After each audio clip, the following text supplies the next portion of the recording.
hodgepodge. I thought it might be a delight to start with a very large fantastic beast and end with a teensy tiny fantastic beast. Doesn't that sound fun?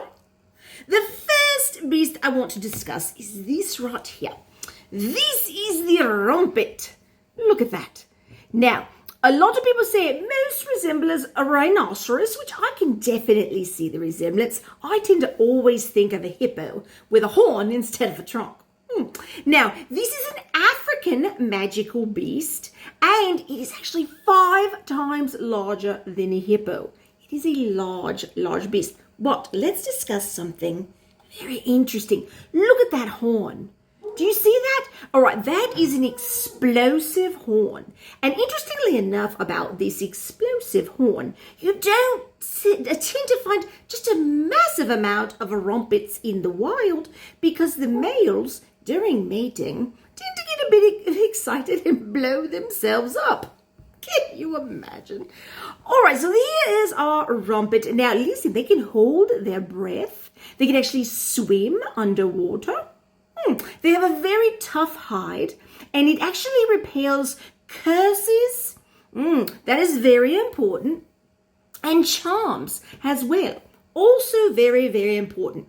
Now, the next animal, large, right, the Erumpent, I want to go to a very teensy tiny little animal here. It's an insect. Do you think you know what that insect might be? Oh, it's a delightful little Billywig. Look at that rascal. Isn't he a delight? Now, here's the thing about the Billywigs. Their stingers are right here at the bottom, and their wings are at the top. Now, when they're in flight, their wings will wisp around in a circular motion like a helicopter. They're very, very fast. Now, they do have super speed. Their color here is the sapphire blue. Here's another look at those wings and that stinger. The color is a sapphire blue, and they're native to Australia, right there to Australia. Now, because of their stinger, which, by the way, if you get stung by a Billywig, you can start out with something interesting. Giddiness. Oh, it's very funny. But then it can turn to levitation. Oh, now there have been wizards that have intentionally, silly souls, they've intentionally allowed the Billywigs to sting them repeatedly so they can levitate and be giddy. But the problem is sometimes you simply won't come back down. Could be a problem for sure. All right, now the thing about these stingers is they're often ground up and they're used in several potions. One potion in particular is the wide-eyed potion. There are rumors as well too that this could be one of the secret ingredients in the fizzing whizbeers. We don't know. It's a secret. All right, so I do have a few insects for you to meet in honor of the Billywig. And like I said, the Erumpent, my hat seems to be coming off. The Erumpent reminds me of an elephant, so I thought I might make some elephant toothpaste. Always one of my favorites. Then we're going to do an experiment that represents the wide-eyed potion. See if I can make your eyes go wide. All right, let me get my things and we will proceed.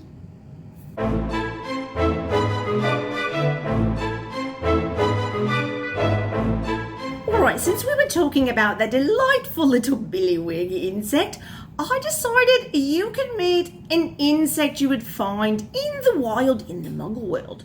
Now, this actually comes from an island off the coast of Africa. It's a large island, and it's known as Madagascar. This is a Madagascar hissing cockroach. Look at that. Isn't it amazing? Delightful. Now, let's think for a minute. Why would this be called a hissing cockroach?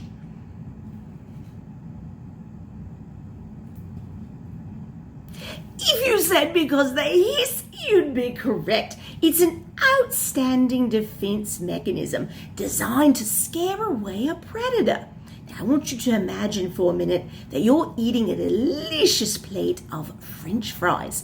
They're warm, they're tasty, you're so enjoying them, and you pick up one and it hisses at you.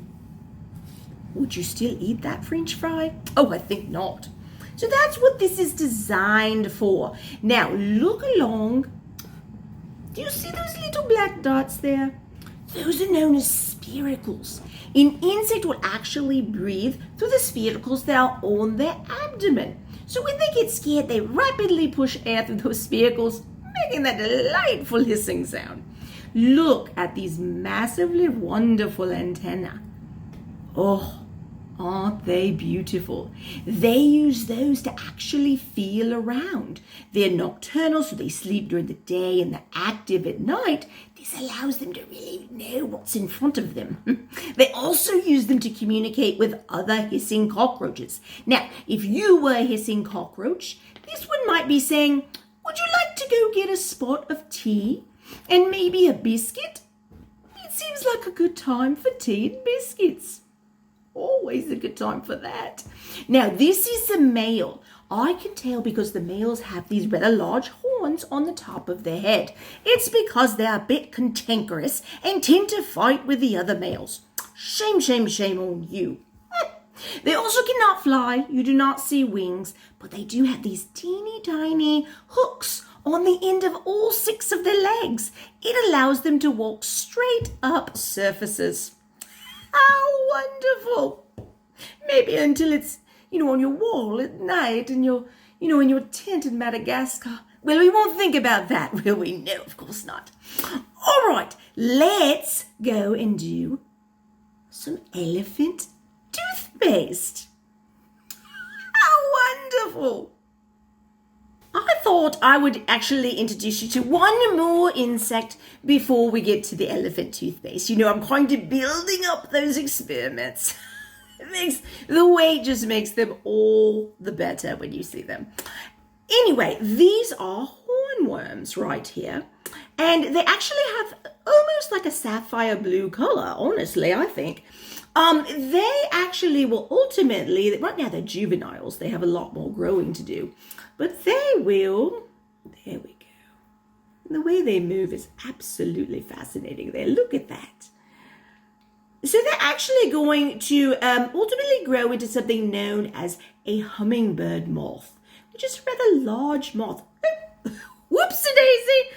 All right, look, there he is. He's fine. He's fine.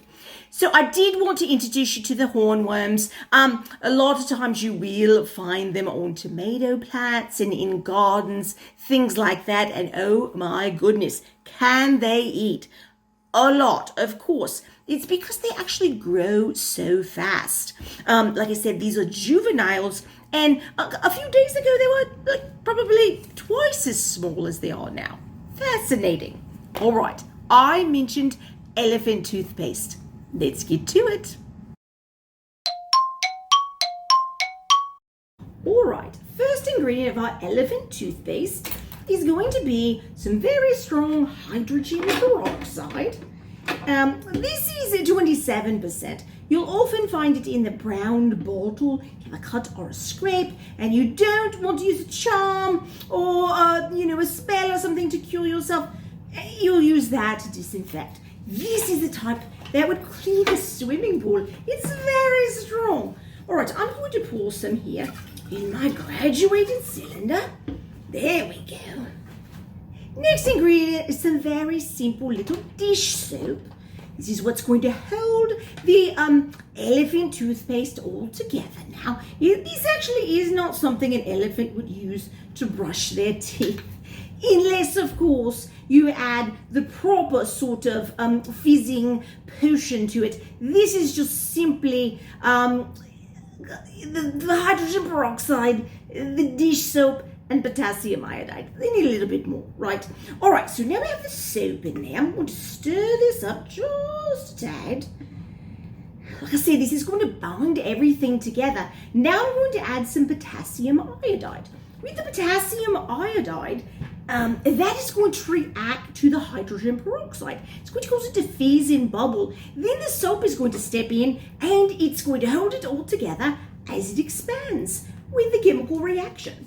All right, let's add our potassium iodide here. All right, are we all ready? All right, let's see what happens. Oh, it's rising up. That's interesting. Here we go. Oh, looky here, looky here. And it's growing here more. Look, can you see why it would be called elephant toothpaste? Obviously. Now, if you look closely, you might be able to see steam coming off of it. This is a hot reaction. It's known as an exothermic reaction. It's sitting here giving off heat, and it's continuing to expand here a bit. Oh my. Still expanding. Still, yes. So, again, the soap is holding it all together here as the reaction happens. And, well, wait, I don't think I can really see you anymore. Oh my, look at this. Isn't this wonderful? Oh, and it really does smell like potassium iodide and hydrogen peroxide and soap. Ah, elephant toothpaste. Are you still there? Where are you? Oh, there you are. All right, now for our wide-eyed potion experiment. I'm going to see if I can make your eyes quite wide by burning magnesium. It's a delightful reaction. Here's just my little bit of magnesium there. It's just a magnesium strip, not very much. What I want to do is just light this on fire right here with this little mini blowtorch. How delightful. And we'll see how wide your eyes will get. Ooh.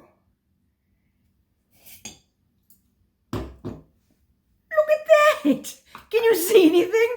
I see an awful lot of dots right now. Oh my, don't worry, your eyes will go right back to normal in a jiffy. It's just the way magnesium burns. Are you wide-eyed? I think you are.